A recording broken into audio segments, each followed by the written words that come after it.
Okay, now see here कि आप लोगों को अभी तक यहाँ पर मीडियास्टिनल स्ट्रक्चर्स के बारे में मैंने बताया है। मीडियास्टिनम को हमने डिवाइड किया सुपीरियर और इन्फीरियर मीडियास्टिनम में, और फिर हमने इन्फीरियर मीडियास्टिनम को फिर सब डिवाइड किया into anterior, middle and the posterior में, और उसको डिवाइड करने वाला मेजर स्ट्रक्चर था हार्ट। जहाँ हार्ट और पेरिकार्डियम है वो पूरा का पूरा मिडिल मीडियास्टिनम है, और उसके बाद जो स्पेसेस हैं वहाँ पर हमने देखा, और उसमें हम स्ट्रक्चर से एक एक करके हम डालते जा रहे हैं, और उसमें आज जो हमें स्ट्रक्चर्स लेके आ रहे हैं और उसको कंटिन्यू करके हम रेस्पिरेटरी सिस्टम में चले जाएंगे।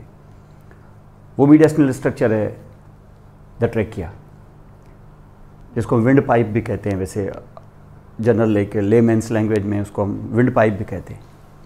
बहुत इंपॉर्टेंट स्ट्रक्चर है, क्योंकि ट्रेकिया की जो स्टार्ट होती है, बिगिनिंग जो होती है ट्रेकिया की, वो होती है at the lower border of the 6th cervical vertebra, यानी यूँ समझ लो कि नेक के ऑलमोस्ट सेकंड लास्ट वर्टिब्रा के लोअर बॉर्डर से ट्रेकिया स्टार्ट होता है। इसका मकसद है कि इससे पहले रेस्पिरेटरी सिस्टम के कुछ और स्ट्रक्चर्स होते हैं, और ट्रेकिया को जैसे आप यहाँ पे इस डायग्राम में देख रहे हैं, ये ट्रेकिया को हमने यहाँ से स्टार्ट किया है, और trachea is made up of the C shaped hyaline cartilages, एक पूरी सीरीज होगी जहाँ से ये ट्रेकिया स्टार्ट होगा। तो इससे पहले यानी C6 वर्टिब्रा के लोअर बॉर्डर से ऊपर यानी ये 6 वर्टिब्रा आएंगे और हम ऑलमोस्ट बेस ऑफ स्कल तक पहुंच जाएंगे। तो इसका मकसद है कि ये, और फिर जो बेस ऑफ स्कल होगी यानी स्कल मोर हॉरिजॉन्टली प्लेस्ड इस तरीके से होगी, तो जैसे 7 की तरह जो इस तरीके से यहाँ पर हम देखेंगे कि अगर ये बेस ऑफ स्कल है और इस बेस ऑफ स्कल में यहाँ अगर नेजल कैविटी के नॉस्ट्रिल्स हैं और यहाँ से हमने एयर पास किए, तो ये वर्टिब्रल कॉलम यहाँ इसका पहला सर्वाइकल वर्टिब्रा, फिर ये दूसरा, तीसरा, 4, ये 5, ये 6, ये 7, इस लेवल तक ट्रेकिया का कोई नामो निशानी नहीं। ब्रीदिंग स्टार्ट हो चुकी है, यानी वेंटिलेशन स्टार्ट हो चुकी है, एयर आपके बॉडी के अंदर इंट्रोड्यूस हो चुकी है। तो जाहिर है वो आएगी कहाँ से? नेजल कैविटी से। और जैसे ये नेजल कैविटी से अंदर, ये आप यहाँ पे देखोगे, जैसे ये नेजल कैविटी के अंदर एयर एंटर होगी, वो पूरा नेजल कैविटी पूरा ट्रेवल करेगी, और नेजल कैविटी के बाद जो होगा, जैसे नेजल कैविटी खत्म हुई, एक वाइडर एक चेंबर आएगा, उसको हम फेरेंक्स कहते हैं। वो ये फेरेंक्स है। अब जाहिर है नेजल कैविटी जब खत्म हो जाएगी, नेजल कैविटी तो बोनी है, यानी बोनी मार्जिन्स खत्म हो जाएंगी, बोनी बाउंड्रीज जो हैं वो खत्म हो जाएंगी, अब सॉफ्ट टिश्यू आ जाएगा। इसका मकसद ये है कि ये सॉफ्ट टिश्यू का बना हुआ एक चेंबर होगा जो just behind the nasal cavity होगा, जहां आगे से एंटीरियर नेजल अपर्चर से, तो पीछे से पोस्टीरियर नेजल अपर्चर से। जब तक आप बोनी बाउंड्रीज में ट्रेवल कर रहे हो, आप उसको नेजल कैविटी कहोगे, और जैसे ही बोनी बाउंड्रीज खत्म हो गई और साइड में आ गया, जैसे ना दीवारें खत्म हो जाए, एकदम से कोई कपड़े का वो टेंट आ जाए, तो फिर अब आप नहीं कहेंगे नेजल कैविटी, अब आप उसको कहेंगे फेरेंक्स। और क्योंकि नेजल कैविटी के बिहाइंड उसकी कंटिन्यूटी है एक तरह से, तो फिर उसको हम कहेंगे नेजोफेरेंक्स। तो आपकी एयर कहाँ आएगी? नेजोफेरेंक्स में। तो this will come in the nasopharynx after going through the nasal cavity. लेकिन उसके बाद फौरन आएगा क्या? स्ट्राइक करेगा आपको वर्टिब्रल कॉलम। कौन सा सर्वाइकल वर्टिब्रा? यकीनन फर्स्ट, फिर उसके बाद 2, फिर 3, 4।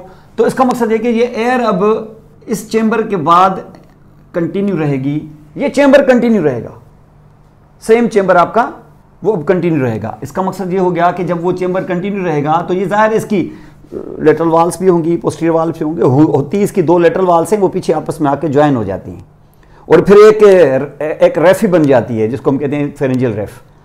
तो फेरेंजियल रेफी ऐसे बन जाती है, लाइक दिस वन, क्योंकि आप इस तरीके से नहीं है कि 2 लेटरल बाउंड्री आए फिर उसकी पोस्टीरियर बाउंड्री भी बनेगी, वो इस तरीके से। देखिए लेटरल वाल ये है, ये अटैच है किसके साथ? नेजल कैविटी के वाल्स के साथ। जैसे मेरी अपर लिम्ब, ये देखिए पूरी जगह समझ लेंगे कि नेजल कैविटी की लेटरल वाल है। जैसे नेजल कैविटी की लेटरल वाल खत्म हुई, मसल शुरू हो गया, ये फेरेंक्स है। और दूसरी तरफ से भी यही हुआ। अब मसला यह है कि पोस्टीरियर वाल में कैसे बनाऊं? पोस्टीरियर हम ऐसे अराउंडेड जाएंगे, ऐसे किसके आगे? वर्टिब्रल कॉलम के आगे। तो हम इस तरीके से उसको ऐसे फ्यूज कर देंगे, तो ये चेंबर क्रिएट हो जाएगा, अंदर उसकी पोस्टीरियर वाल भी बन गई, सपोर्टेड बाय वर्टिब्रल कॉलम, दो नॉट अटैच्ड विद दिस। तो ये आपकी नेजोफेरेंक्स, और यही कंटिन्यूस होती हुई फिर ओरल कैविटी के पीछे भी यही आएगी कि अगर आप सांस नोज से लें तो भी इसी में जाए, और अगर माउथ से ले लें तो भी इसी में जाएगी, क्योंकि ये फेरेंक्स तो कंटिन्यूस है। लेकिन अब की बार वो किसके पीछे है? माउथ के पीछे, तो हम उसको कहेंगे ओरोफेरेंक्स। और उसके बाद जैसे जैसे आप और नीचे आओगे, जब 6 सर्वाइकल वर्टिब्रा के लेवल पे आप आ जाएंगे तो ये फेरेंक्स अब खात्मे के तरफ बढ़ रही है। लेकिन यहां जैसे आप यहां पे देख रहे हो ना, इस फेरेंक्स के आगे अब क्योंकि ओरल कैविटी भी खत्म है, अभी भी आप जारी हैं, फेरेंक्स अभी भी जारी है, चिन से नीचे फेरेंक्स अभी भी जारी है। कहां? पोस्टीरियरली। किसके साथ टच करता हुआ? वर्टिब्रल कॉलम के साथ, जब तक C6 का लोअर बॉर्डर ना आ जाए। और C6 का लोअर बॉर्डर जैसे आ जाएगा, ये आपकी फेरेंक्स का आखिरी हिस्सा खत्म हो जाएगा, ये आपका आखिरी हिस्सा कहलाएगा। अब उस आखिरी हिस्से का क्या नाम डालें? क्योंकि हम जब आ रहे थे फेरेंक्स से ऊपर से नीचे तक, जब आगे देखा तो नेजल कैविटी थी तो हम नेजोफेरेंक्स में थे। विदाउट एनी इंटरप्शन जब यहां आए तो आगे देखा कि ओरल कैविटी है तो हम ओरोफेरेंक्स में कहलाएंगे। अब जैसे और नीचे आ गए तो हम नेक में हैं, तो आगे देख रहे हैं तो हमें क्या मिलता है? अब आगे क्या मिलेगा? यहां जैसे आप देखिए ये फेरेंक्स है, ये आपका माउथ है, ये नेजल कैविटी है, ये माउथ है। माउथ से भी आए तो ब्या फेरेंक्स में, नोज से आए तो ब्या फेरेंक्स में, ये चलते गए। आप जब यहां नीचे आए, लोअर बॉर्डर 6 वर्टिब्रा के पास पहुंचे, तो ये जो फेरेंक्स है आपका, ये फिर फेरेंक्स इसोफेगस में कन्वर्ट हो जाएगा। इसका मकसद है कि माउथ से जो आपने फूड डाला हुआ है वो कहां आ गया? इसोफेगस में आ गया। लेकिन वो जो नोज से आपने एयर डाली है वो भी फेरेंक्स में उसे होती हुई वो भी तो इसोफेगस में आ जाएगी। लेकिन आपको याद होगा, आपने एम्ब्रियोलॉजी की हुई है और आपको पता है रिस्पायरेटरी सिस्टम में कि इसोफेगस जो आपका फोरगट का हिस्सा होता है, उसके फ्रंट से एक डायवर्टिकुलम निकलता है जहां से ट्रेकिया डेवलप होता है। तो इसका मकसद ये होगा कि फ्रंट ऑफ द इसोफेगस से एक ट्रेकिया, एक और भी ट्यूब निकलेगा जिसका नाम होगा ट्रेकिया। ये भी इसोफेगस से आपका वो फेरेंक्स और इसोफेगस का सिलसिला जारी है। ये जो आप यहां पे देख रहे हैं, जैसे मैं हाथ घुमा रहा हूं, यहां फूड भी जाएगा, लेकिन जो एयर आप अंदर डालेंगे वो इसोफेगस की तरफ जाने से रोकी जाएगी। वैसे जाना चाहे तो जा सकती है, लेकिन इसोफेगस के बिल्कुल टॉप पर जैसे इसोफेगस शुरू होता है, यानी जैसे फेरेंक्स खत्म होती है और इसोफेगस शुरू होता है, तो इसोफेगस की अपर एंड या lower end of the pharynx जो इत्तेफाक से होता है कहां पर? C6 वर्टिब्रा के लोअर बॉर्डर पे। तो C6 वर्टिब्रा के लोअर बॉर्डर पे क्या क्या बनता है? फेरेंक्स का खात्मा, इसोफेगस की शुरुआत। और इस जगह पर हमेशा एक मसल हमेशा टाइटली क्लोज रहता है, जिसको स्फिंक्टर कहते हैं। ये अपर इसोफेजल स्फिंक्टर है, ये कभी नहीं खुलेगा तो एयर को जाने भी नहीं देगा। तो आप कहते हैं कभी कैसे नहीं खुलेगा? हम जब खाना खाते हैं, जब आप खाना खाते हैं तब होता है सॉलोइंग रिफ्लेक्स, इसको हम डेग्लूटेशन रिफ्लेक्स कहते हैं। जब आप सॉलो करेंगे ना, उस टाइम पर ये लम्हा भर के लिए खुलेगा, फिर बंद हो जाएगा। हर सॉलोइंग के टाइम पर वो खुलता है। आप देखें, अपनी सलाइवा सॉलो करें, इस वक्त खुलेगा, फिर बंद हो जाएगा। इसका मकसद यह है कि आप सॉलोइंग का काम जो है वो करते हैं ज्यादा से ज्यादा पूरे दिन में, मुश्किल से कोई टोटल मिला के भी शायद चलो 1 घंटा।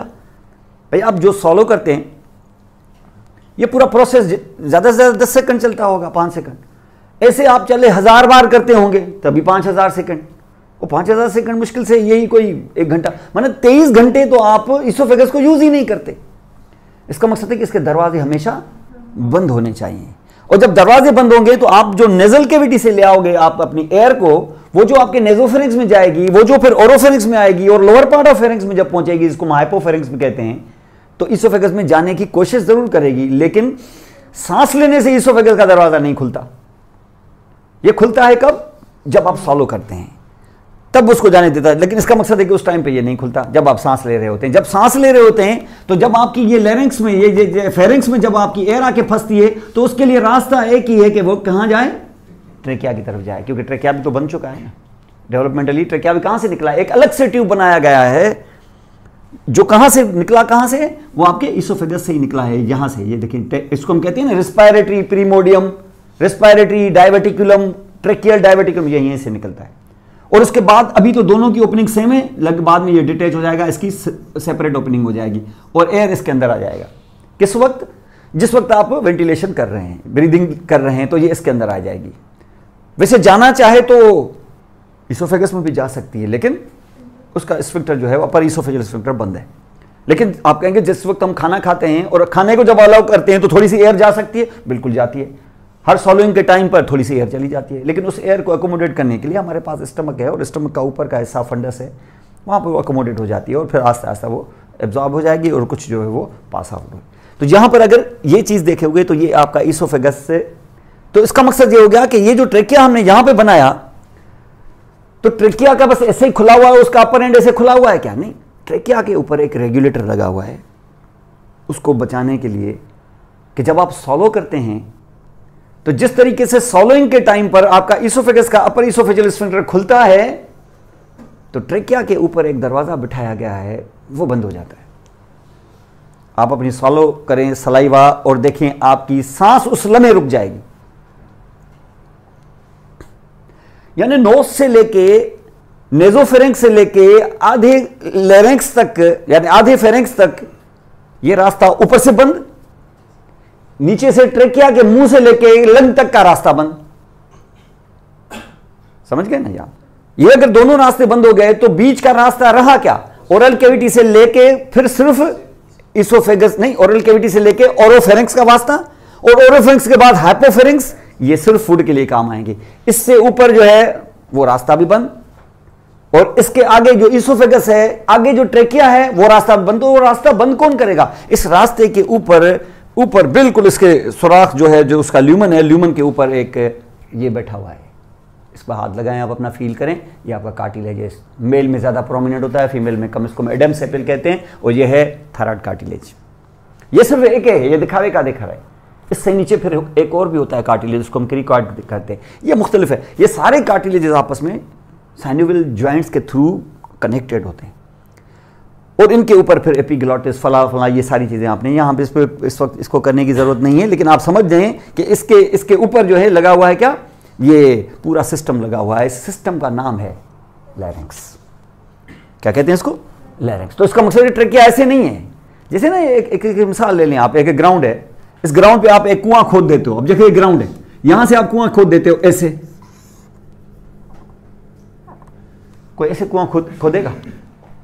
ऐसे करेगा कोई? यहां से कोई कुआं खोद के इस तरीके से कर दे, ऐसे करेंगे तो आप धड़ाम से उसमें गिर जाएंगे। तो कैसे करते हैं? यहां से पलपेट ऊपर उठाते हैं, ऐसे 4 फीट की, तकरीबन 2-3 फीट की ऐसे, और इसके ऊपर यहां से इसे गोल कर देते हैं। अब एक्चुअली कुआं तो यहां से स्टार्ट हुआ है ना, जमीन से। ये तो ये ऊपर क्यों उठाया है इसने? प्रोटेक्ट करने के लिए। ये प्रोटेक्ट करने के लिए उठाया है, और प्रोटेक्ट करने के लिए ताकि आप आए तो दीवार लगे आपको, और दीवार गोल होती है क्योंकि आप गोल खोदते हैं। अगर आप चाहें तो चौरस भी हो सकता है, लेकिन उमूमन कुएं हमने देखे डिजाइन, और हम लोगों को पता है ना, पुरानी डिजाइनें चलती रहती, तो चौरस भी हो सकता था। कुआं जरूरी थोड़ी है कि कुआं गोल हो, तो उसका भी कोई फायदा होगा। तो यहां इस तरीके से, यहां पे इसको गोल, तो ये आप गोल ही इस तरीके से करते हो। और फिर जब देखते हैं कि इसमें प्रोटेक्शन तो मिल जाएगी, इससे क्या होगा? इससे ये होगा कि ऊपर ढकना डाल सकते हो ताकि पत्ते और मिट्टी वगैरह उसमें न जाए। और फिर होगा क्या, इससे और भी फायदा ले सकते हो। ये सिर्फ पानी खींचने के लिए तो आप इस तरीके से, इसका मकसद है कि बार बार जो है जहां उमूमन कुएं जो खोदते हैं उसके बाद उसमें बाल्टियां ऐसे डाल के इस तरीके से पानी खींचते हैं। कुछ लोगों के पास थोड़े ज्यादा पैसे होते हैं तो उनके साथ वो जो लकड़ियां खड़ी कर देते हैं, वहां पे पुली डाल देते हैं, पुली पे रस्सी होती है, रस्सी पे वो पॉट होता है, वो अंदर डालते हैं, वो इस तरीके से उसको खींच लेते हैं। तो यहां पर इस लेरिंक्स को, लेरिंक्स से अल्लाह ताला ने 2 काम ले लिए हैं। एक काम तो ये लिया है कि जब जरूरत पड़े तो ये ठक करके बंद हो जाए। किस वक्त? जब सॉलो करते हो, क्योंकि सॉलोइंग में ये है कि फेरेंक्स कॉमन है और उससे हम फूड भी लेते हैं। कहीं फूड का कोई टुकड़ा लेरिंक्स में न चला जाए, और लेरिंक्स से जाएगा तो सीधा किस में जाएगा? ट्रेकिया में।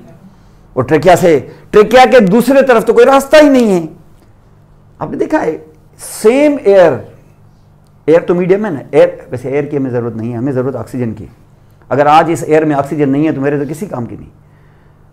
तो एयर में ऑक्सीजन है, और अल्लाह ताला ने इसी एयर को 2 कामों के लिए इस्तेमाल किया है। एक ऑक्सीजन की डिलीवरी और दूसरी कार्बन डाइऑक्साइड की एलिमिनेशन। वजह यह है क्योंकि यही एयर अंदर जाएगी, यही एयर जब वापस आएगी तो उसमें कार्बन डाइऑक्साइड डाल देगा। क्योंकि दूसरी तरफ से ब्लाइंड एंड है, फूड की तरह नहीं है कि आप माउथ से उसको डालते हैं और एनल कैनाल से फूड आपका जो वेस्ट मटेरियल निकलता है। यहां ऐसा नहीं है। ऐसा हो ना भाई, ये ऑक्सीजन है, यहां से निकालिए, दूसरी तरफ से जो है वो कार्बन डाइऑक्साइड निकले, ऐसा नहीं होगा क्योंकि ब्लाइंड एंड है।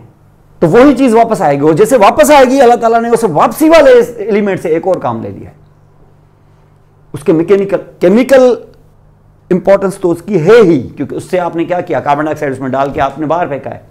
लेकिन उसके वापस आने से, उसकी फोर्स से फायदा उठाते हुए, जैसे ना एक पानी है, पानी जो ऊपर से आता है, पानी तो है, चलो वो तो प्यास बुझाएगा आपकी, लेकिन पानी जो है उस ग्रेविटी की वजह से जिस तरीके से जोर से आता है, उस जोर के अंदर एनर्जी है। आप एनर्जी उसके आगे से कोई टरबाइन या कोई चीज रखते उसको घुमाएगा, उस घुमाने से आप फायदा ले लें, बिजली पैदा कर ले। हालांकि पानी के अंदर तो बिजली नहीं है, तो आप इस तरीके से, तो यहां पे जो आपने करंट, जो आपने फ्लो आपने वाटर का, एयर का लिया है, उसके आगे कोई रुकावट डाल देंगे ना अगर आप, रुकावट तो आपके पास है, दरवाजा है ना आपके पास, जो आप बंद करते थे सॉलोइंग के टाइम पे, क्या ब्रीदिंग के टाइम पे बंद करते हैं क्या? नहीं, वो बिल्कुल खुला हुआ होता है, आराम से आप ब्रीदिंग कर सकते हैं। लेकिन अगर आप उसको बंद कर दें, खास तौर पे एक्सपायरेशन के टाइम पर बंद फुल न करें, थोड़ी सी जगह छोड़ें, जरा सी जगह, वैसे दरवाजे बंद करें, थोड़ी सी जगह छोड़ें और जोर से आप एयर को बाहर निकालें। और जैसे जोर से आप एयर को बाहर निकालेंगे तो मार्जिन को टकराएगी, और जैसे मार्जिन को टकराएगी तो साउंड क्रिएट होगा।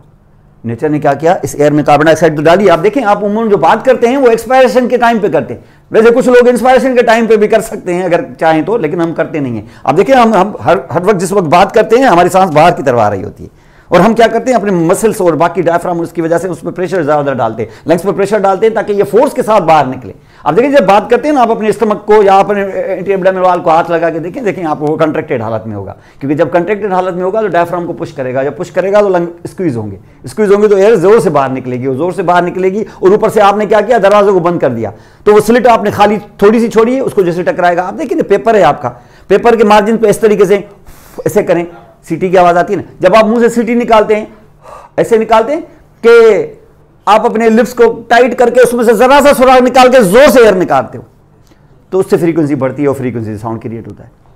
तो नेचर ने क्या किया, साउंड भी बनाया है इसी की वजह से। लेकिन इसके लिए जरूरी है कि ट्रेकिया ना हो, उसके ऊपर लैरिंक्स भी हो, क्योंकि दरवाजा लैरिंक्स पे लगा हुआ है, और लैरिंक्स के उन दरवाजों से फिर अल्लाह ताला उधर से फिर वोकल कार्ड भी बना देगा। ये भी लैरिंक्स से बनते हैं। और ये क्या है, वोकल कार्ड बेसिकली उनको शट करने के लिए, वोकल कार्ड तो खामखा आपने नाम डाल दिया है क्योंकि वो साउंड बनाने का, वॉइस बनाने का काम कर रहे हैं, वरना उनका काम वैसे प्राइमरीली वॉइस बनाना नहीं है, उनका काम है ट्रेकिया के ऊपर शट करना ऐसे दरवाजे को। हालांकि इससे भी पहले दरवाजा है, जैसे आपके घर के पहले होते हैं लोहे के दरवाजे, लेकिन लोहे का दरवाजा सिर्फ बंद करके आप रूम में नहीं सो जाते हो, आप अपनी लकड़ी का दरवाजा बंद करते हैं।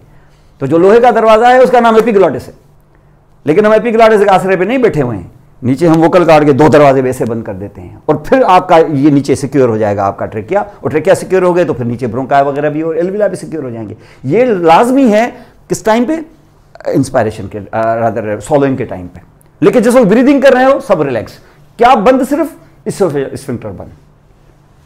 तो ये लेरिंक्स, और जो लेरिंक्स जहां पर, इसका मकसद है कि जो लेरिंक्स का पूरा सिस्टम है वो कहां खत्म होगा, जहां से ट्रेकिया शुरू होगा, और ये भी किस जगह पर होगा, C6 वर्टिब्रा के लेवल पर। माने C6 वर्टिब्रा के लेवल पे क्या क्या होता है, beginning of trachea, end of larynx, end of pharynx, beginning of oesophagus, और ठीक पीछे C6 वर्टिब्रा का लोअर बॉर्डर, या कह सकते हो C6 और C7 के बीच में इंटरवर्टिब्रल डिस्क।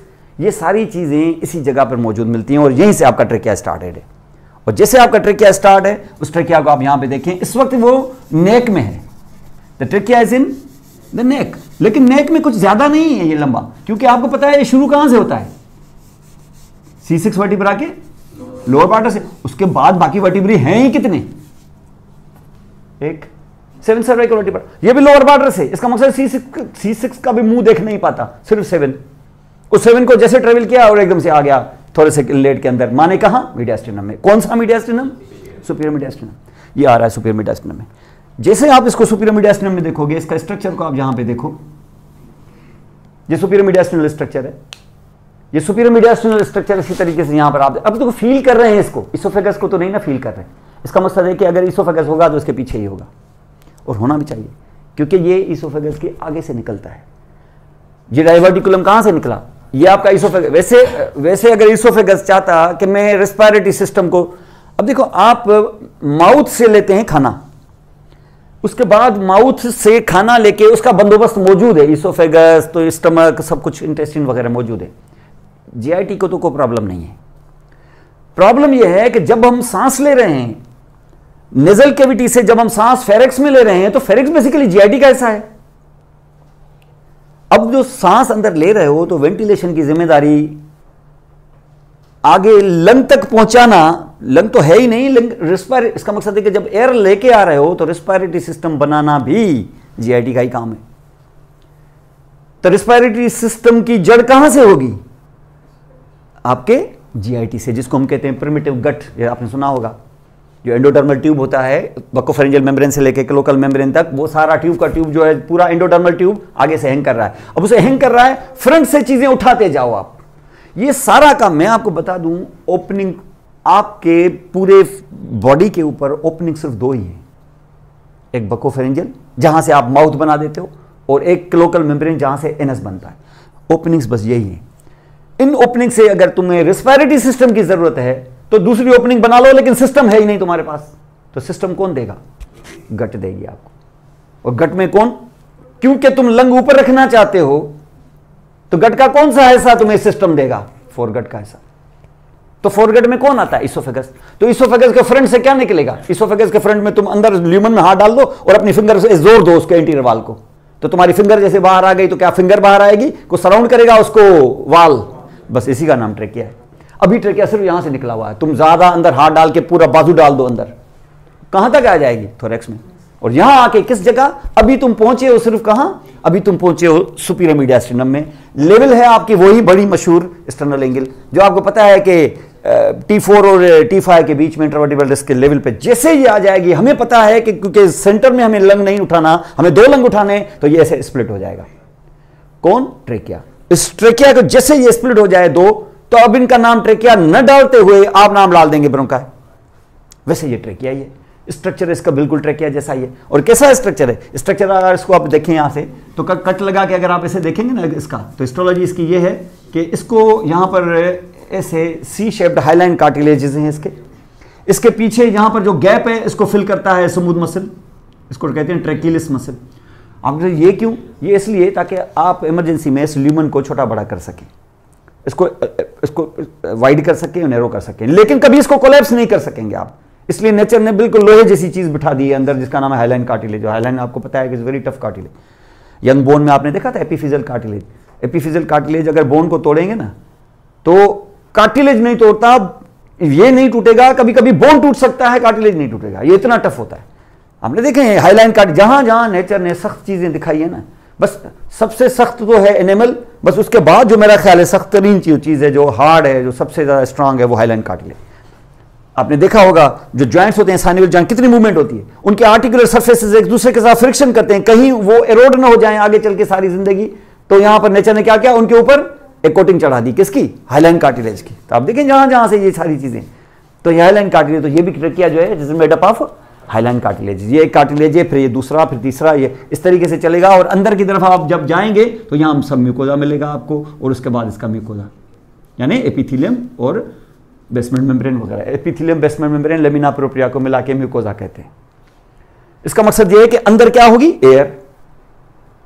और जो एयर अंदर होगी तो टच किसको करेगी? सबसे पहली चीज वो होगी एपिथेलियम, म्यूकोजा का पहला हिस्सा, उसके बाद ग्लैंड्स वगैरह, ये सारी चीजें तो हिस्टोलॉजी में आप देखेंगे। लेकिन ये एक आपको ये सी शेप कार्टिलेज, ऐसे कार्टिलेज जिससे बनते बनते बनते सी शेप्ड, जिसके पीछे फिर ये ट्रेकिलिस मसल होगा, बनते बनते आप सुपीरियर मीडियास्टिनम में पहुंच गए। ये तकरीबन कोई 12 से 15 सी शेप्ड हाईलाइन कार्टिलेजेस की हाफ रिंग्स यहां पर मौजूद होती हैं, और इनको फिर कनेक्ट करता हुआ पूरा ट्यूब क्रिएट हो जाएगा। इस ट्यूब के अंदर कोई भी स्पेस नहीं होती, कोई एयर बाहर नहीं आता, ये आपका पूरा ट्यूब है। इस तरीके से आप देख रहे हैं अंटिल के आप पहुंच जाएंगे एक्सटर्नल एंगल के लेवल पे।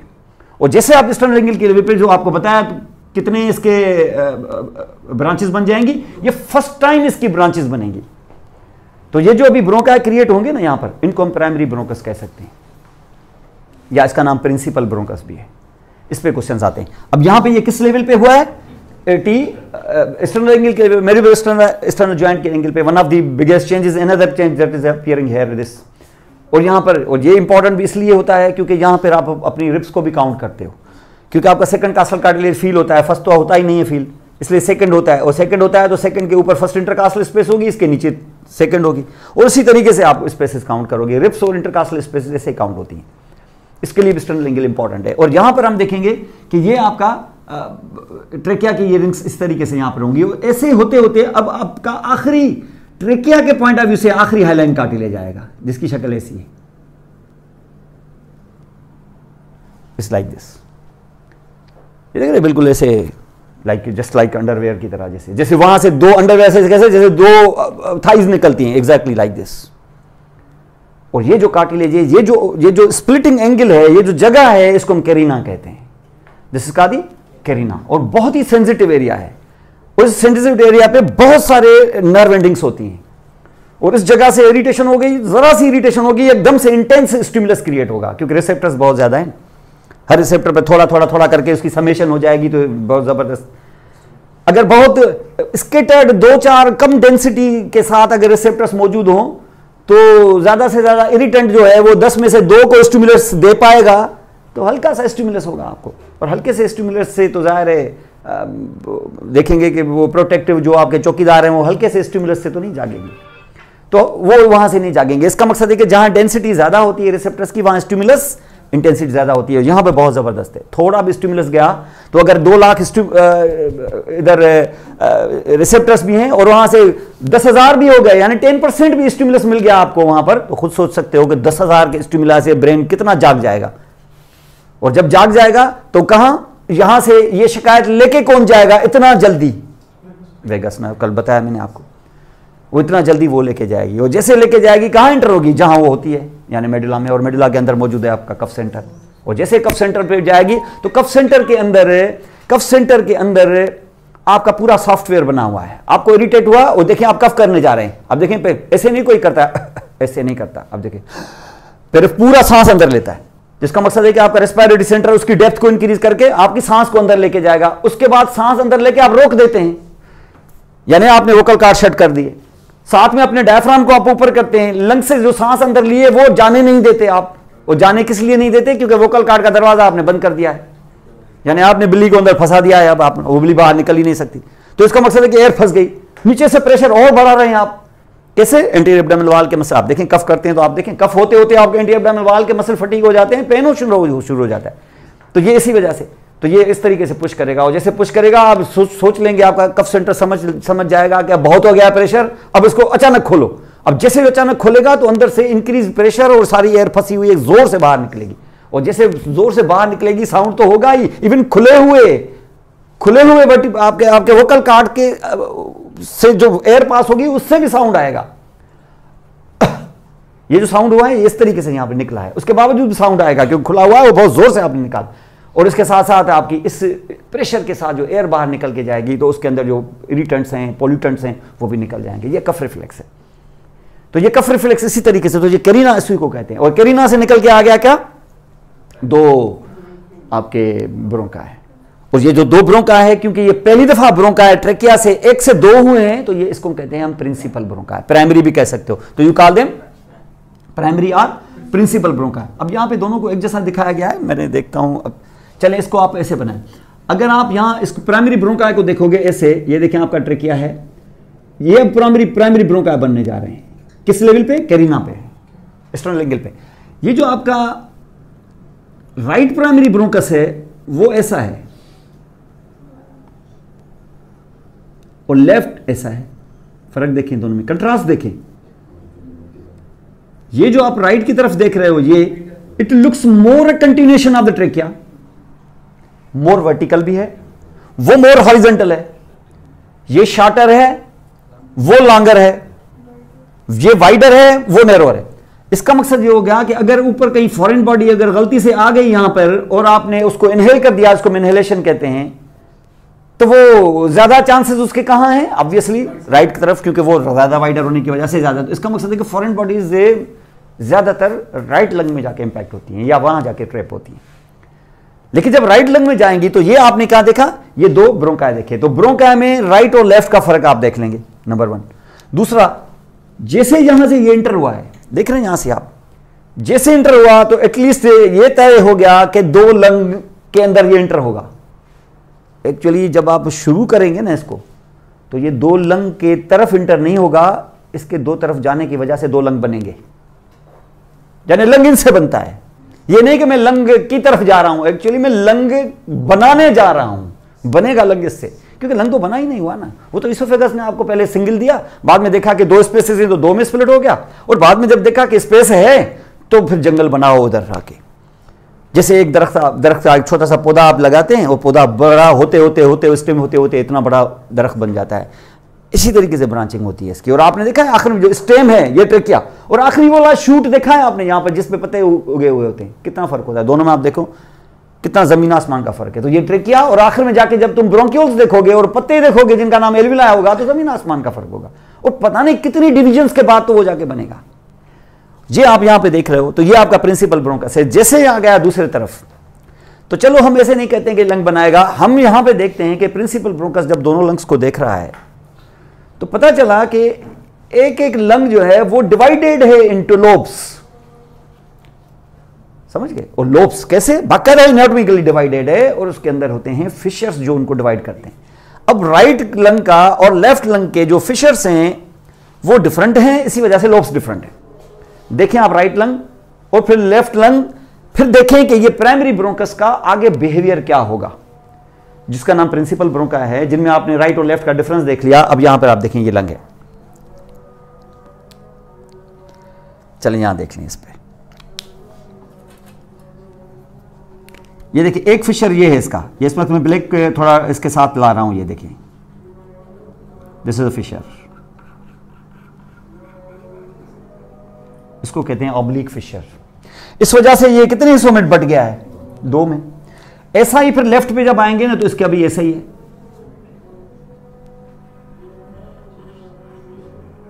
कौन सा फिशर? Oblique Fisher. तो ये आपका ऑब्लिक फिशर है।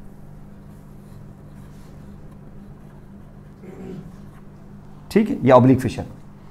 अब ये ऑब्लिक फिशर जो यहां पर हमने देखा, तो जब आप राइट की तरफ जाएंगे तो राइट में एक फिशर और भी है, वो है हॉरिजॉन्टल फिशर।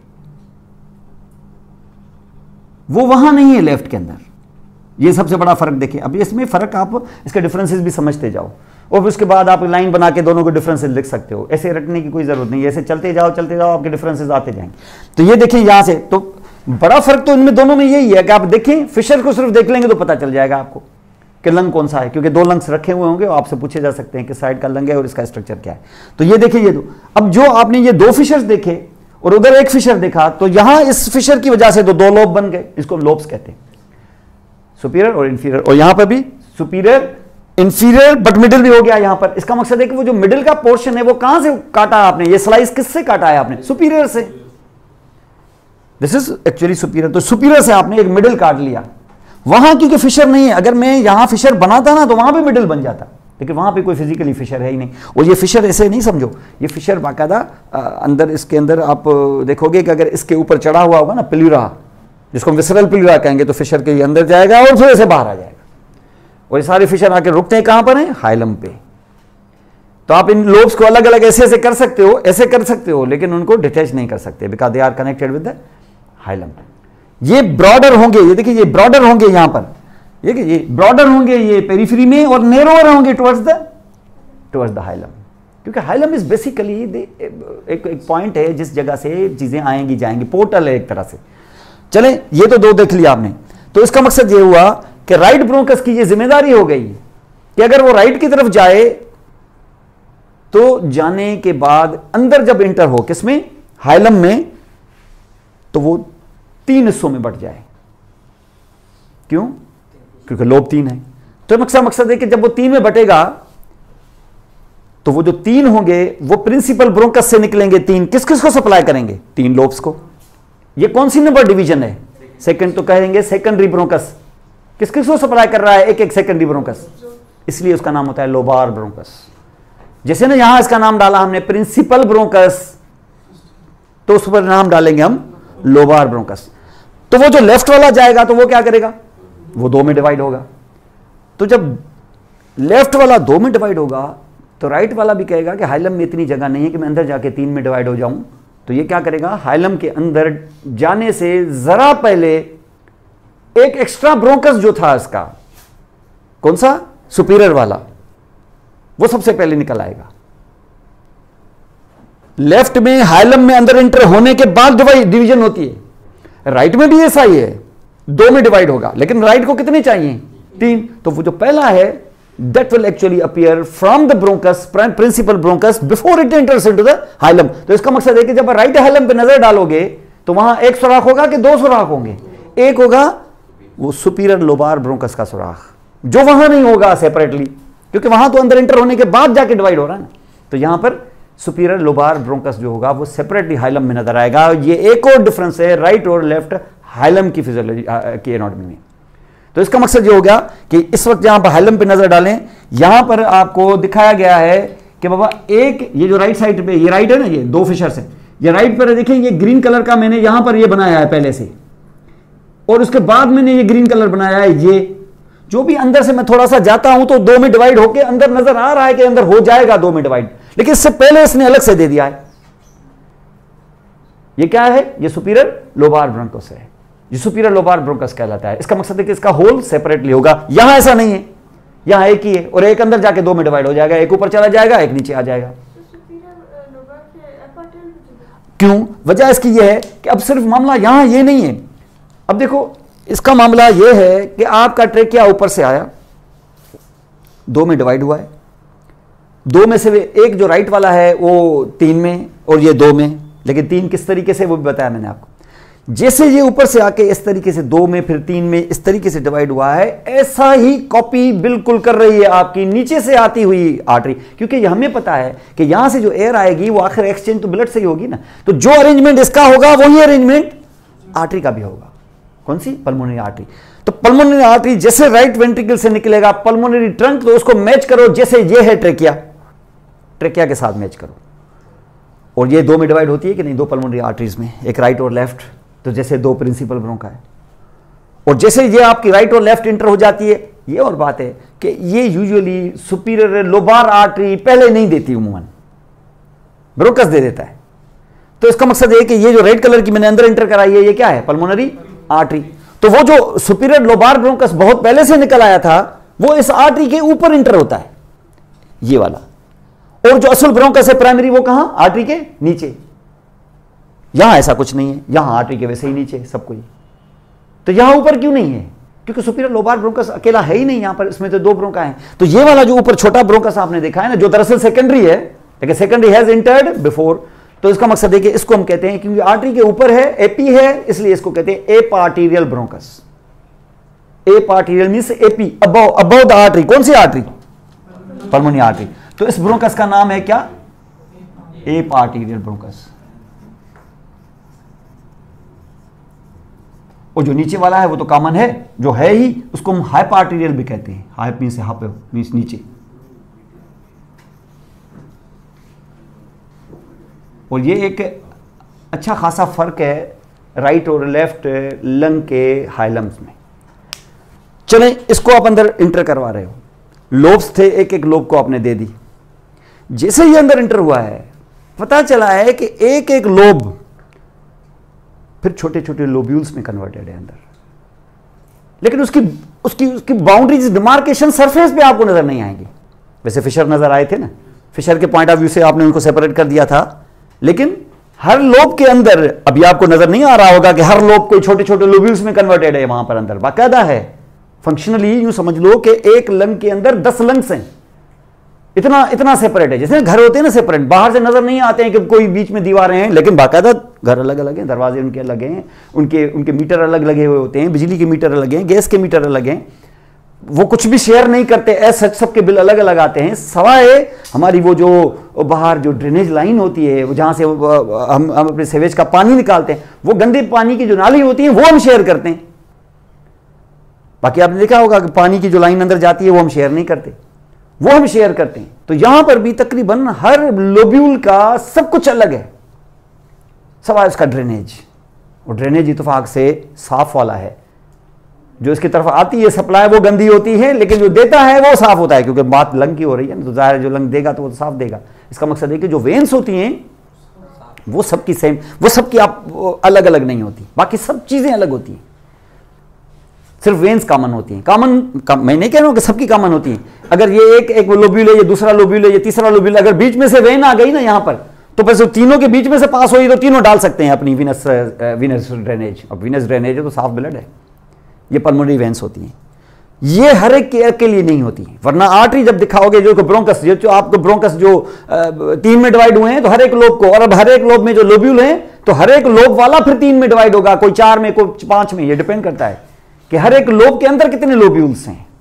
और जो लोब्यूल्स हैं यहां पर, अब लोब्यूल्स को यहां पर आप देखें, अब क्या हुआ है, सेकेंडरी वाला अंदर एंटर हुआ है, और अंदर जाके ये सेकेंडरी वाला है, ये देखें, ये प्राइमरी है, ये जो ग्रीन दिखाया, और ग्रीन से आप देखा कि अब जो नेक्स्ट आ रहा है वो कौन सा है, वो सेकेंडरी है।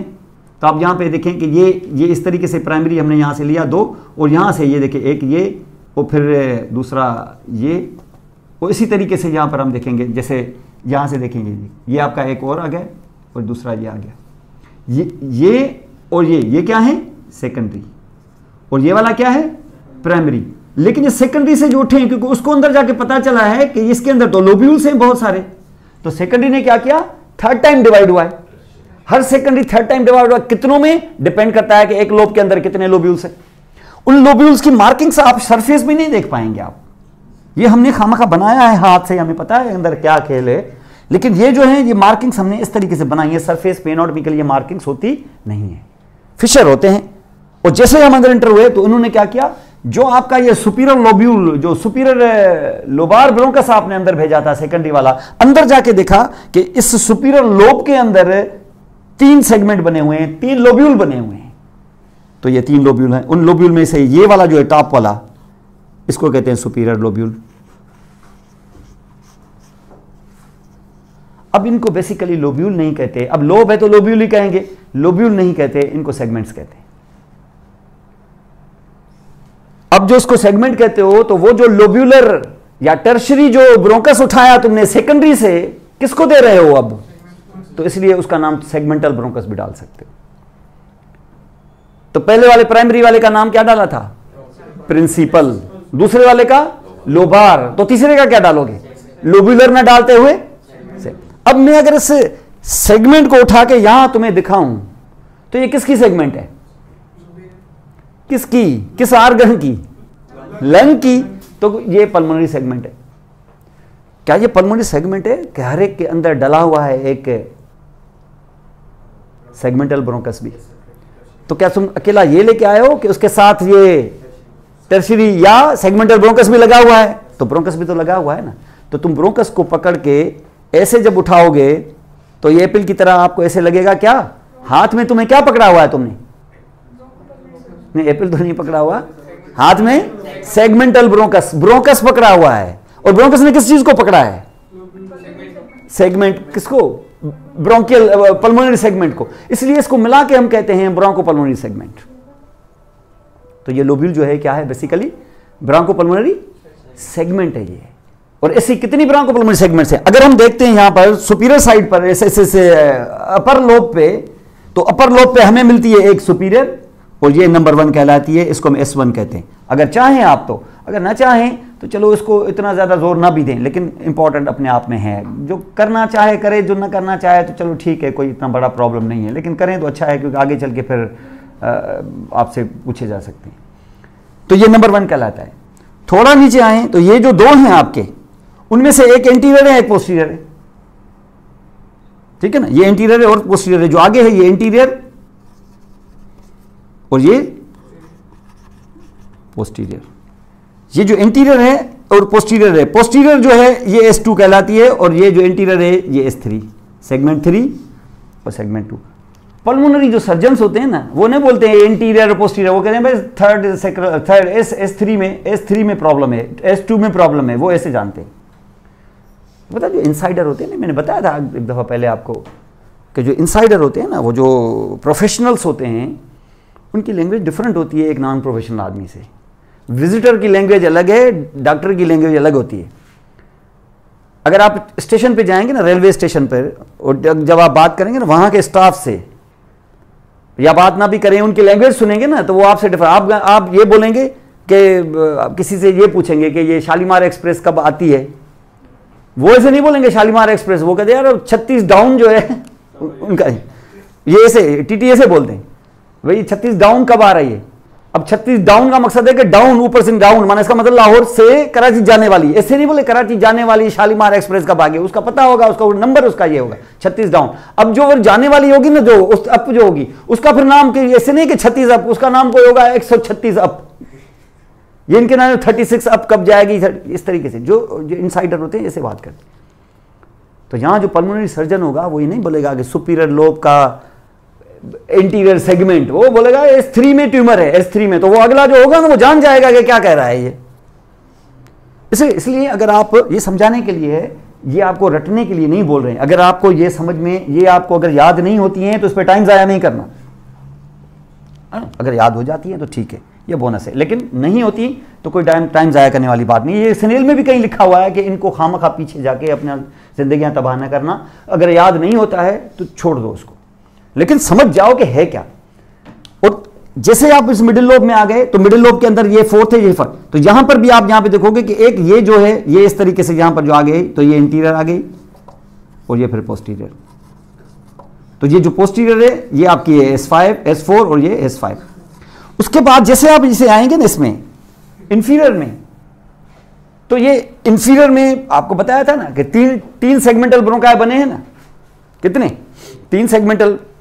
तीन लोबार ब्रोंकाई बने, और हर एक लोबार ब्रोंकस जैसे अंदर गया तो उनको पता चला कि यहां तो 3 सेगमेंट से, तो 3 में डिवाइड। फिर जो मिडिल वाला गया, जैसे मिडिल वाला गया ऐसे पीछे की तरफ ऐसे टर्न करके जाता है मिडिल वाला, यानी आप अगर इस तरीके से लेके जाओगे तो पहला तो आपको पहले ही निकल के आ गया, और वो कहां जाएगा? ऊपर। इसका मकसद है कि कोई बंदा अगर सोया हुआ है और कोई फॉरेन बॉडी उसके गले में से अंदर चल के ट्रेकिया में गई तो सबसे पहले तो वो राइट में आएगी, ये तो बात है। वो जब राइट में आएगी तो राइट के बाद जो 3 लोबार निकलते हैं उसमें से सुपीरियर में तो नहीं जाएगी, जाहिर है। इस तरीके से इतना ऊपर, अब जाहिर है इतना बदकिस्मत तो नहीं होगा कि ये ऐसे छलांग लगा के ऐसे जाएगी सोए हुए आदमी में। और उसके बाद नीचे 2 इंफीरियर जो है और फिर जो मिडिल वाला है, इन दोनों में से जा सकती सोए हुए आदमी में। तो जो पोस्टीरियर वाला, ये जो मिडिल वाला होता है वो ऐसे बैक ऐसे होता है, लाइक दिस। इस वजह से ये ज्यादातर सोए हुए आदमी में मिडिल वाले में ज्यादा जाती है, और मिडिल में होते हैं 4th और 5th, और 4th और 5th में ये इस तरीके से, जो 5th है वो तो डाउन और बैक है ऐसे, यानी ये ऐसे, ये इस तरीके से, और ये डाउन और बैक है। तो सोए हुए आदमी में ज्यादातर 5th सेगमेंट के अंदर जो है ना वो फॉरेन बॉडी चली जाती है, सोया हुआ आदमी सुपाइन ना करे तो। वो 5th माना जो आपका इंटीरियर यहां पे, तो ये इसके अंदर ज्यादा जाएगी। लेकिन वो जो इंफीरियर लोब में गया था, वो तीसरा लोबार ब्रोंकस, अंदर जाके देखा वहां तो 5 लोब्यूल बने हुए हैं, और उन 5 लोब्यूल्स में आप यहां पे देख सकते हो कि 5 लोब्यूल्स माने कहां से स्टार्ट होगा? छठे से। ये छठे में ये जो देख रहे हो ना, ये सुपीरियर है। ये जो सुपीरियर है, इस सुपीरियर नहीं कहते, इसको अपाइकल कहते हैं। अभी मुझे याद आया, सुपीरियर ये है। सुपीरियर किसका? इंफीरियर का, इंफीरियर लोब का सुपीरियर। ये छठा है, ये 6 है।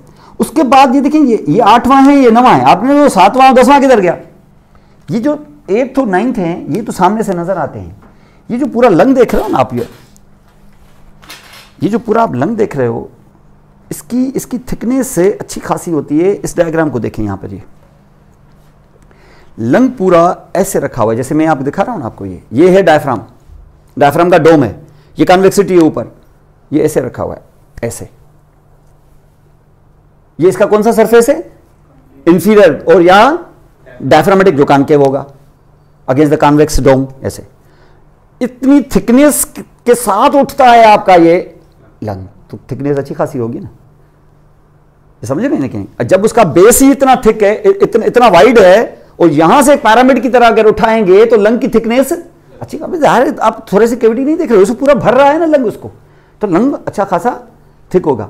और जब थिक होगा तो एक तो उसका सरफेस वो है जो all around from anterior to even lateral से लेके पोस्टीरियर तक रिब्स को टच कर रहा है, और जैसे हटाएंगे तो मार्किंग्स होंगी बाकायदा रिब्स की। जो इसका एंटीरियर सरफेस भी कहलाएगा, लेटरल भी कहलाएगा, और पोस्टीरियर भी विदाउट एनी बॉर्डर्स, तो इसका नाम हमेशा चल जाएगा कास्टल सरफेस। तो कास्टल सरफेस क्या सिर्फ इंटीरियर है क्या? नहीं, लेटरल भी, पोस्टीरियर भी। अगर आप यहां पे इसको ऐसे देखो, अगर मैं आपको ऐसे बनाऊं कि ये इस तरीके से हमने ट्रांसवर्स सेक्शन बॉडी का काटा है, पीछे क्या होता है? वर्टिब्रा, ठीक है, ये वर्टिब्रा, और थोड़ी बॉडी इसकी आगे प्रोजेक्टेड होती है, और ये इस तरीके से लाइक, और इसके ट्रांसवर्स प्रोसेस, और ये है स्टर्नम, और ये है हमारी रिब्स। ये मैंने बताया कि ये 20% तो मीडियास्टिनम है।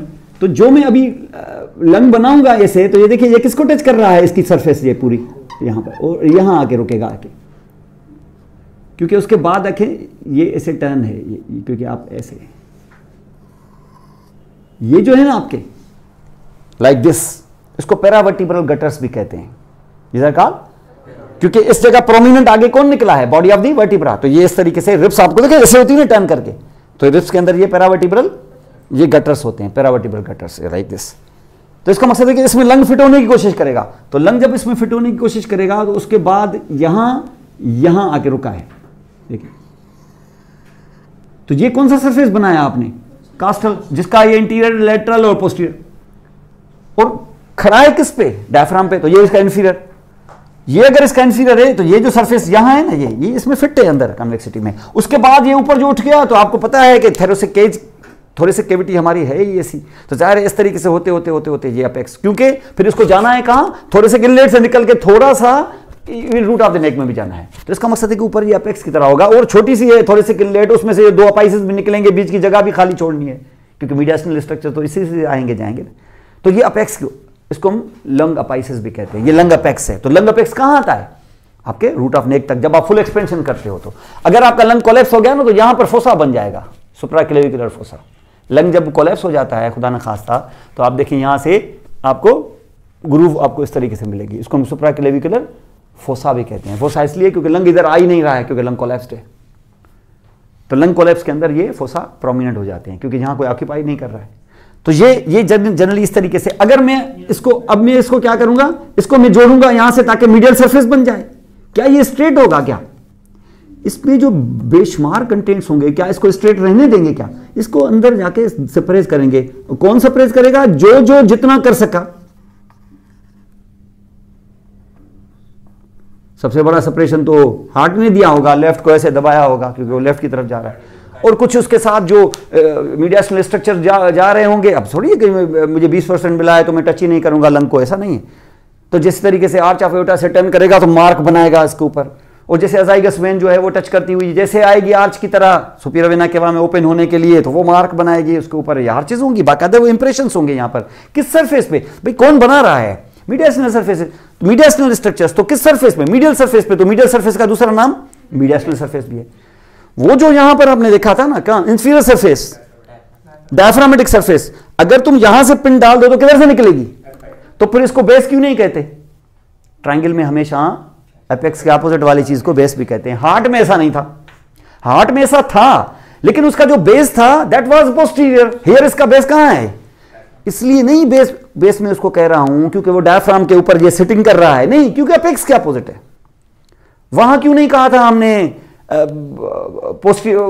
इंफीरियर सरफेस को बेस क्यों नहीं कहा था हमने, क्योंकि उसके ऑपोजिट थोड़ी था अपेक्स, ऑपोजिट तो अपेक्स था पोस्टीरियर सरफेस, तो लेफ्ट एट्रियम वाज देयर। तो जहां पर हमने देखे सरफेसेस दो बॉर्डर्स कैसे, सुपीरियर जो सरफेस उसका है वो अपेक्स है, फिर इंफीरियर सरफेस डायफ्रामेटिक है, फिर वो कॉस्टल सरफेस ऑल अराउंड, और इसके साथ साथ हमने देखा उसका मीडियल या मीडियास्टिनल सरफेस। और जैसे आपने यहां पे इनको मिलाया है, जैसे मिलाया है, तो पीछे जो बॉर्डर बना है ना इसका, वो थोड़ा सा ब्लंट है, ये आपका पोस्टीरियर बॉर्डर है। लेकिन ये जो आगे से ये शार्प बॉर्डर जो है ना, ये जो पतला सा देख रहे हैं शार्प बॉर्डर है, इस तरीके से बिल्कुल आप ऐसे जाएंगे तो ऐसे, तो वो होगा इसका interior border. Interior sharp border जो आपके हार्ट को ओवरलैप करने की कोशिश करेगा लेकिन पूरा कर नहीं पाएगा।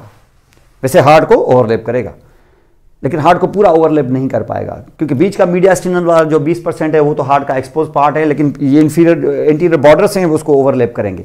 लेकिन नेचर ने इसको एक्सपोज रखने के लिए इंटीरियर बॉर्डर को थोड़ा सा काट दिया है लेफ्ट की तरफ से।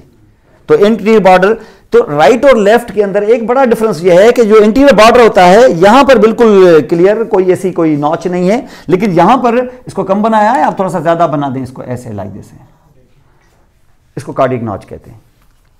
इस किस्म की नॉच फिर राइट पे नहीं मिलेगी आपको, ये नॉच आपको लेफ्ट पे मिलेगी। और लेफ्ट की नॉच का एक और भी यहां पर इंपॉर्टेंट एक वे आप यहां पे देखोगे। अब ये देखिए, जैसे मैंने बताया ना ये आपको, तो ये जब आप ऐसे ऐसे इस तरीके से टच कर रहे हैं, ऐसे आप टच कर रहे हैं लंग को, तो ये इंफीरियर सरफेस है।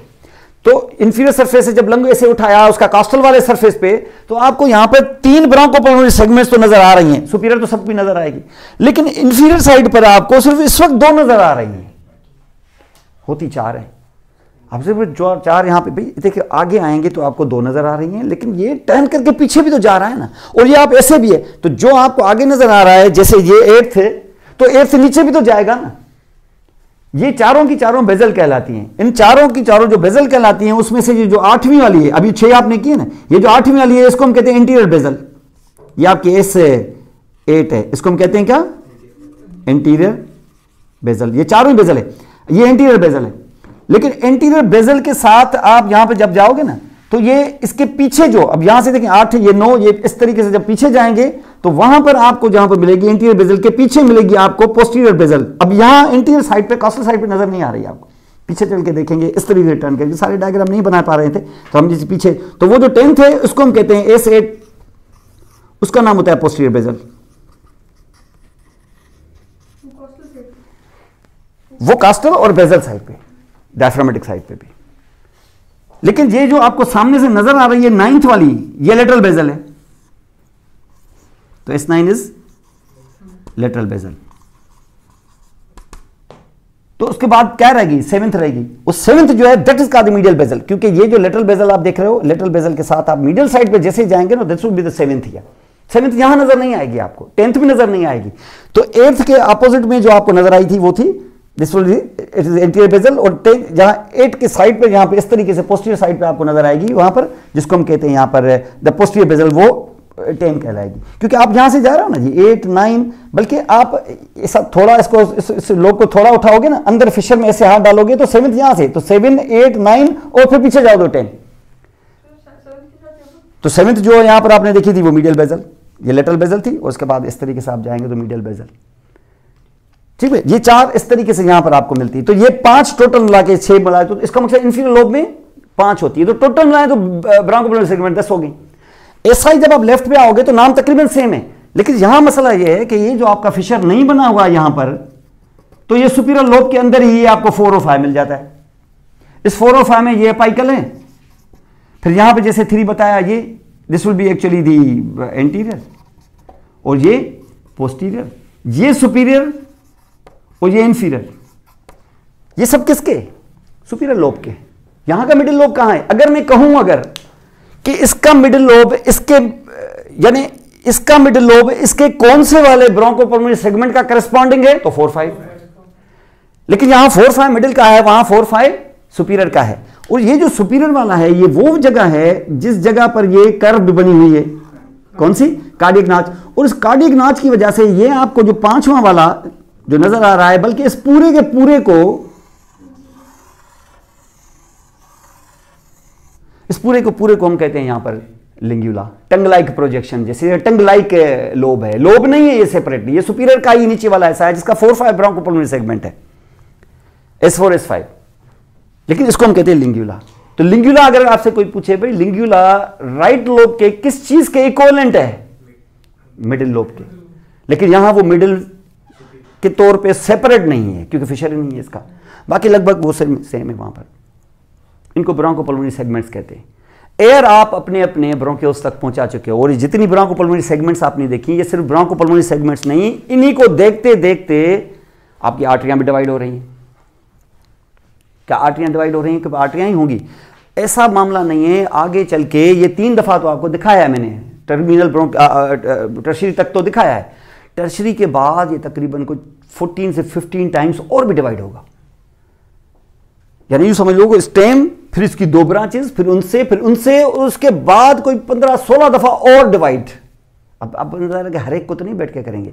इस दौरान अगर किसी टाइम पर भी लेस देन 1 mm उसकी साइज हो जाए, तो फिर अब उसका नाम ब्रोंकाई न रखते हुए आप ब्रोंक्यूल्स रख देंगे। लेकिन अभी भी वो 6-8 दफा, अभी मर्जी, अब उसकी मर्जी है 8वीं डिवीजन पे छोटा हो जाता है कि 9वीं डिवीजन पे हो जाता है कि 10वीं पे हो जाता है, जहां भी हो जाए। उस दौरान उसके स्ट्रक्चर में भी चेंज आएगी। जैसे ना अभी अरेंज्ड आपको ये सी शेप सी करते आप ऐसे जा रहे हो, अचानक कार्टिलेज का जो प्रोपोर्शन है वो कम होता जाएगा। अब ये रेगुलर नजर आ रहे हैं ना, फिर थोड़ी सी प्लेटें इधर इधर इधर इधर इस तरीके से, और आस्ते आस्ते प्लेटें भी दूर दूर, और एक वो आएगी कि प्लेटें गायब। अगर प्लेटें ही गायब तो बाकी बच क्या स्मूथ मसल होगा, और ये वो जगह होगी जहां पर अगर स्मूथ मसल को थोड़ा गुस्सा आ गया, ऐसे हो गया, तो ब्लॉक पूरा का पूरा। जहां आपको कार्टिलेज नजर आता है वहां मुकम्मल ब्लॉकेट तो नहीं हो सकती, लेकिन मीडियम साइज और स्मॉल जो आर्टीरियल जो ब्रोंक्यूल्स होते हैं वो ऐसे ब्लॉक हो जाते हैं। अस्थमा में यही होता है, दमे की बीमारी में क्या होता है, यही हो जाता है। ट्रकिया थोड़ी ब्लॉक होता है, या कोई प्राइमरी ब्रोंका, उनके अंदर तो इस तरीके से कार्टिलेज होते हैं, वो नहीं होते ब्लॉक। और इसी तरीके से ये ब्रोंक्यूल होते होते होते होते आखिरी हद, ये देखें ये कैसे ये हुआ, ये होते होते होते होते आखिर जहाँ पहुँच गया, और हमने यहाँ सुख का सांस लिया कि शुक्र अल्हम्दुलिल्लाह ये ब्रोंक्यूल से वो हो गए हैं ख़त्म, और ये हो गया मेरा आखिरी ब्रोंक्यूल, और हो जाएगा टर्मिनल ब्रोंक्यूल। और जैसे मैंने टर्मिनल ब्रोंक्यूल देखा, मैं खुश हो रहा था कि ब्रोंक्यूल से मेरी जान छूटी है। अचानक फिर टर्मिनल ब्रोंक्यूल से ब्रांचेस निकल के आ गई, और उन्होंने कहा कि I am the bronchiole also, और मेरा नाम है रेस्पिरेटरी ब्रोंक्यूल। कहेंगे यार ब्रोंक्यूल अभी टर्मिनल, इसको फिर आखिरी ब्रोंक्यूल क्यों कहा, फिर इसको तुम रेस्पिरेटरी ब्रोंक्यूल नाम डाल रहे हो। एक्चुअली टर्मिनल ब्रोंक्यूल इसलिए डाल रहे हैं क्योंकि ये ब्रोंकियल ट्री के अंदर ये आखिरी ब्रोंक्यूल था जहां गैसेस एक्सचेंज नहीं होती। इसको कंडक्टिंग पार्ट कहते हैं, इसको कंडक्टिंग सिस्टम, ये एयर को पहुंचाने के लिए था सिर्फ। अब जो गैसेस एक्सचेंज की बारी आई है वो रेस्पिरेटरी ब्रोंक्यूल से स्टार्ट हुई है, इसलिए इसका नाम रेस्पिरेटरी ब्रोंक्यूल है। क्योंकि फिर इस रेस्पिरेटरी ब्रोंक्यूल से फिर हम उठाते हैं, रेस्पिरेटरी ब्रोंक्यूल से कट लगा के मैं ऐसे अगर गुच्छा ऐसे लेके आऊं एसिनस, तो ये होगा इसका फंक्शनल यूनिट। और यहां से क्या होगा, इस रेस्पिरेटरी ब्रोंक्यूल से क्या, इस टर्मिनल ब्रोंक्यूल से क्या निकला, एक रेस्पिरेटरी ब्रोंक्यूल, ये दूसरा, ये तीसरा, इस तरीके से। और फिर इसी तरीके से यहां पे आ गई ये एल्वुलर डक्ट और बन गया एल्वुलर सैक। अब सैक तो ऐसे बन गया तो इसकी तो सरफेस एरिया इतनी है ही नहीं, तो इसको करो फोल्ड। तो सैक को सैक रहने दिया या उसके बना दिए तुमने एल्वुला, छोटे छोटे कंपाउंडमेंट, इनको हम कहते हैं एल्वुला। तो वो जो पैक पूरा हो गया वो क्या था, सैक। और उसको ऊपर से कनेक्ट कर रहा है कौन, डक्ट। और डक्ट किस में जाके ओपन हुई है, किस में जाके कंटिन्यूस हुई है, रेस्पिरेटरी ब्रोंक्यूल्स में। और रेस्पिरेटरी ब्रोंक्यूल आखिर में किसके साथ जुड़े हुए हैं, तो रेस्पिरेटरी ब्रोंक्यूल को काट के जो हाथ में गुच्छा पकड़ा हुआ है तुमने, ये फंक्शनल यूनिट है। बस एक पढ़ लो, ऐसे बहुत सारे, एक लोब्यूल, एक सेगमेंट के अंदर ऐसे बहुत सारे होंगे। और एक सेगमेंट जिसमें मैंने बताया कि इस ब्रोंकोपल्मोनरी सेगमेंट में ये फंक्शनल यूनिट कहलाता है। ये एसिना पढ़ते हैं तो पूरा का पूरा लंग समझ में आ जाएगा। यहां तक पहुंचते पहुंचते ये तो ब्रोंका की ये हालत हो गई है एल्वुला जैसी, ऐसी हालत पर आर्टरी की भी हुई है। आर्टरी को आपने ऐसे किया, ब्रोंका के साथ कंटिन्यू करते करते ब्रोंका आगे से डिवाइड हुआ है को 12-15 दफा, ये भी ऐसे करेंगे। और होते होते जैसे वो ब्रोंक्यूल्स हो गए तो ये हो गए आर्टीरियोल्स, वो हो गए एल्वुला, तो ये हो गया कैपिलरीज। एक दूसरे के साथ मैच कर रहे हैं ना। और यहां तो हिस्टोलॉजिकली भी मैचिंग है। कैसी, एल्वुला है सिंपल स्क्वामस, तो कैपिलरी भी है सिंपल स्क्वामस। ये और बात है कि तुम उसको कहते हो एल्वुलर एपिथेलियम और इसको कहते हो एंडोथेलियम, फर्क सिर्फ इतना है, वरना हिस्टोलॉजिकली सेम है। They are paying back the same coin, you see that both are. और इसका मकसद ये हो गया कि यहां जो ये सब कुछ यहां से आर्टरियां आते आते आते आते आते आते यहां पहुंची तो क्या बन गई, कैपिलरीज। रेस्पिरेटरी में भी होंगी, क्यों नहीं होंगी, रेस्पिरेटरी में नहीं होगी तो फिर एक्सचेंज कहां से होगा, किस चीज की एक्सचेंज, वहां होगी बिल्कुल। और ये रेस्पिरेटरी से अब क्या होगा, यहां की एयर और यहां का ब्लड, इन दोनों के बीच में गैसेस की exchange through diffusion, simple diffusion. तभी तो नेचर ने इतना पतला क्यों रखा है, कायनात का थिन तरीन, डेलिकेट तरीन टिश्यू, जिसके बाद मैं कहता हूं कि अगर इससे भी पतला तो सीधा बोलोगे नहीं, इससे ज्यादा तो फिर डिसअपियर ही हो सकता है, इससे ज्यादा तो वो हो सकता है कि नहीं हो। तो ये इस तरीके से यहां पर मौजूद मिलेगा आपको। और उसके बाद फिर रिटर्न करके ये जब चला गया तो फिर आपको पता है गैसेस एक्सचेंज हो गई, हमारा काम हो गया और हम एयर को वापस लेके जा रहे हैं। एयर इधर से हमने सिर्फ ऑक्सीजन को ही हमने डिलीवर नहीं कराया, कार्बन डाइऑक्साइड को भी लेके यही एयर जाएगी वापस। और फिर हम इस तरीके से सांस ली, वापस ली, सांस ली, इस तरीके से हमारा सिलसिला चलता रहेगा। और ये एल्वुला इसी तरीके से यहाँ पर होंगे। और जो अपने सरफेसेस देखे उसके फिशर्स और ये सारे, तो यहाँ पर मैंने बताया कि ये आपकी आर्टरी भी आ गई है और साथ में वेन्स भी आ गई है। लेकिन मसला ये है कि आप अंदर गए जरूर हैं, लेकिन अंदर जाके आप कहेंगे सर एयर पड़ी हुई है अंदर, हम एयर से ऑक्सीजन ले लेंगे और उसी में हम कार्बन डाइऑक्साइड उसको दे देंगे हम। लेकिन ऐसी चीज हार्ट में तो कर सकती थी, हार्ट ने अपनी आर्टरियां अलग बनाई थी कि नहीं। इसका मकसद ये हो गया कि इसका जो कनेक्टिव टिश्यू है, जो कनेक्टिव टिश्यू जो उसका आप लंग का देख रहे हो, उसका मीजेनकाइम जो है अंदर तक तो जो ठीक है, एल्वुला तो सूंघ लेंगे, कोई आर्टरी कोई मसला नहीं है। वो अंदर वाले टिश्यू ब्रोंक्यूल्स तक तो ये ऑक्सीजन भी दे देंगे, वो कार्बन डाइऑक्साइड भी इसी तरीके से ले दे के काम चला लेंगे। लेकिन वो जो बड़े बड़े ब्रोंकाई जो अंदर घूम रहे हैं, वो बड़े ब्रोंक्यूल्स, ये इनका कनेक्टिव टिश्यू, इनको तो ब्लड सप्लाई के लिए तुम्हें सेपरेट कोरोनरी आर्टरीज जैसी चीज देनी है और उसी की तरह कोरोनरी साइनस जैसी वीनस ड्रेनेज इसको भी प्रोवाइड करनी है। ये तुम सिर्फ ब्रोंकियल पल्मोनरी आर्टरी और वेन्स के आसरे पे न रहना, ये अंदर की चीजें तो दे देंगे ये, लेकिन बाहर की इतनी बड़ी मटेरियल को सप्लाई इससे नहीं होगा।